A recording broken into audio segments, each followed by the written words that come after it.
Okay, my experience with heart health is I had long COVID.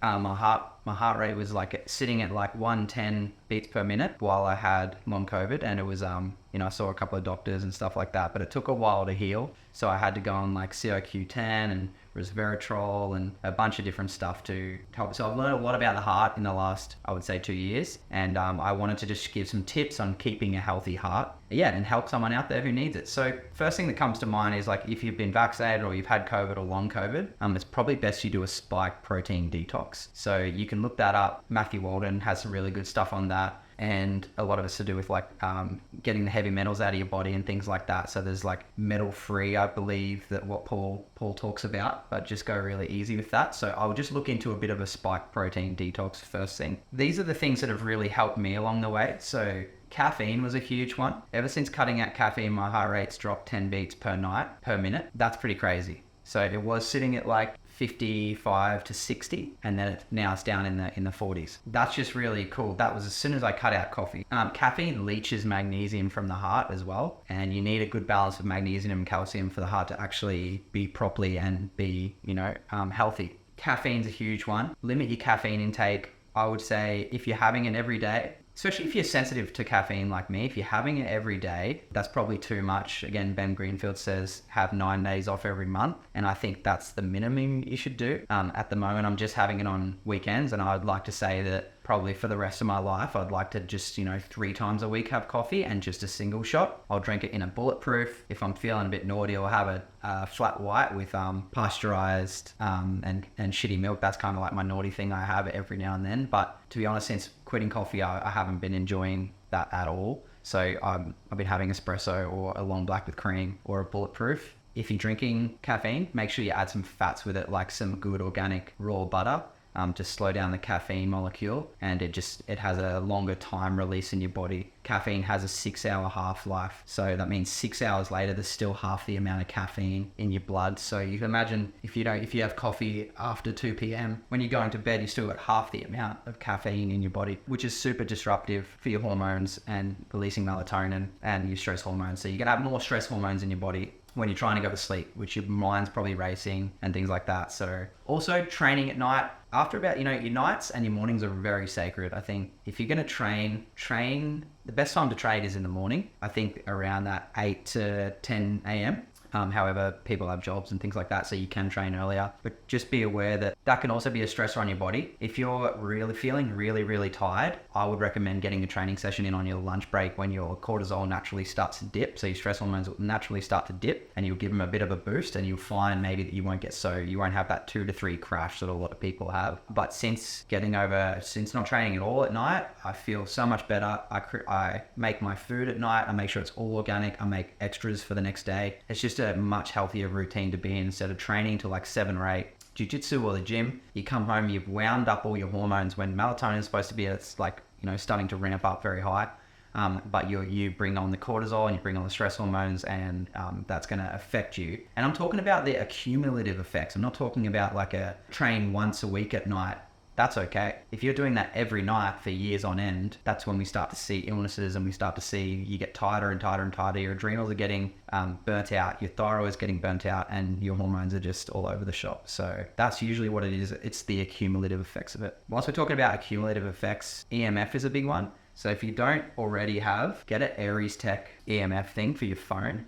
These are amazing, ariestech.com. They've done studies on EMF, and EMF is a massive thing for the body. It's digital energy, and our body doesn't know what digital energy is. So the frequency is much higher, and it does studies on it. They say it doesn't hurt us, but like anything, it's the cumulative effects over time that are going to cause things like that. And I think we just know intuitively, like if you put this to your ear every single day, you're like, what do you think's going to happen? There's digital energy right so close to your brain, and your brain's very sensitive. Yeah, that's a no-brainer right there.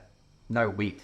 So this is a big one, and I notice I put on weight. It's like a love handle area if I have wheat. The wheat we have in Australia is very, very highly processed. You can get all sorts of different kind of good wheat, like durum wheat, or you can have spelt, or you can have rye, or you can have sourdough, which I believe is the best, but still limit it, because the day after I eat wheat, I feel a little bit foggy. I would try cutting out wheat altogether and replace it with salads. You don't need to have wheat, and I think it's a huge problem. There's a lot of books on it. I would just recommend looking into it and seeing if it works for your body. Personally, I don't feel like it affects me too much. I feel a little bit doughy the next day. I can have it, but just very limited. All right, no refined sugar. So yeah, cutting out sugars. Like, I was having these Bobby soft drinks, which are like advertised as healthy, and then I looked, there was 6.2 grams of sugar in it. So that's a lot of sugar. Like, think about like a bag of 6.2 grams of sugar. That's a lot of sugar per serving, and it's hidden everywhere. So sugar is a pretty hectic drug, and as soon as you cut it out, you really realize how much you crave it. Also, that leads to like fungal parasite infections, because they feed off sugar. Fungal infections, definitely, and long-term fungal infections, they all feed off sugar. So there's two ways you can get rid, I believe, of like parasites and fungi, and that is like do our cleanse, which is great, and that's a real overhaul for your health in general. But over time, so over 2 years, if you really limit sugar, your organism is going to be a perfect place, is going to be a good place, and it won't be a good place for parasites. So you're going to rid yourself of all them naturally over time. And I think that's why the cleanse is so good. It just shows you how to eat, and then you can kind of add things in, see how you feel, and over time you get healthy. Yeah, so don't train on a full stomach. It takes 1,200 calories to break down a meal. So you can imagine if you eat and then go and train, you're just going to add extra stress onto your body. Limit how much water you have before training. What I would recommend is when you drink your water, drink it, swish around in your mouth, let your mouth salivate a little bit with it, and then have the enzymes to take the water back, and your body actually can disperse of it a lot easier. Rather than, I like the analogy of like, if you're drinking it, it's more like a, you don't want to flood the body. You want to just allow water to go in slowly. So yeah, it takes 1,200 calories to break down the meal. So you don't want to be training on a full stomach. You're gonna have your water and your training, your water and your food after training, and straight after it while your cells are still really hot. When we talk about water, you want to salt your water. So add Celtic sea salt. Celtic sea salt is the best. We do sell really good organic Himalayan salt, but Celtic sea salt is the best from the sea. And you want to put a pinch in every glass or every bottle you have. So you just get a tiny little pinch, and that'll help the water be absorbed into your blood a lot better. I've had a lot of clients that I've got on this, and they've stopped peeing through the night. And it's amazing to see how many people are still drinking tap water after all the research we've seen. A good thing to watch, which was from someone I believe in Adelaide, is called Fire Water on YouTube, and it's all about fluoride and why there is fluoride in our water. Again, you always hear fluoride's good for your teeth. And yes, fluoride can be good for your teeth, but that's calcium fluoride. And even calcium fluoride, I still wouldn't ingest. But the fluoride in our water is actually sulfuric fluoride, which is a chemical. So you wouldn't want that in your water. Not to mention all the dead animals and stuff in our lead pipes. So you only got to do a test on the water. You'll see there's lead. There's lots of stuff in the water. Like I heard the other day that they test where the biggest meth epidemic is by testing the water, because it all runs through the drains. So don't be a meth head. Just a few things that I've looked into that really help me for heart health.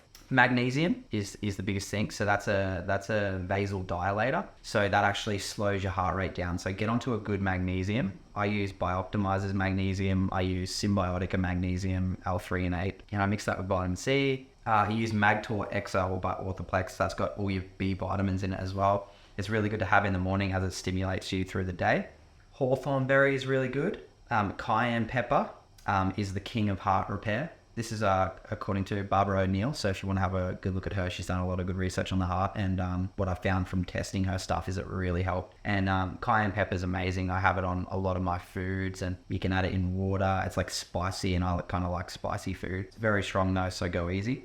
Ginger is amazing. Yeah, have that in a raw juice or anything like that. And then lots of fibers. So adding like a rainbow salad. So cut out the bread, have a rainbow salad, have like I'll just go to a greengrocer or something like that, and I'll get like mixed lettuce leaves, and then I'll add in like green capsicum, red onion, if you can do well with onion. A lot of people can't, but I love it. Then I'll have some like organic cheese, and just tastes amazing. And you exchange the bread out, even if you're going to have a burger, have a burger with cheese and then salad on the top and bottom. So there's a few little ideas there. And make sure you're having a lot of garlic. Garlic is really good for the heart.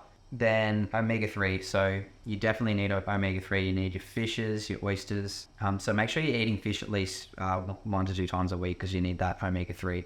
And early night sleep, circadian rhythm. Go to bed at 10:30 and make sure you're up at like 6:30. Naturally, you should do that. When we went camping recently, it's amazing how tired you get at about 8 o'clock. Highly recommend, going camping, get in touch with your circadian rhythms, and if not, get some blue light blockers to wear at night if you're watching TV, and make sure you go to bed at, starting to wind down to go to sleep. Head on the pillow about 10 p.m. and you'll find you'll probably naturally wake up about 6 a.m. And if you don't, you probably need some extra sleep. So I hope this helps. This is what I use to help my heart, and I know it works because I've used it. I hope there's some good tips to help anyone out there who is struggling with heart health. Another thing is just to end on, look at the emotional side of the heart. If you can open up your heart to the world, like if you're always like kind of crouched over and you don't want people to see who you are, I would get a good few books, listen to some Wayne Dyer, some Ram Dass about opening the heart up, or do some Joe Dispenza meditations on go into your heart and actually consciously have the discipline to ask that heart to open up, and you'll be amazed at what you will let in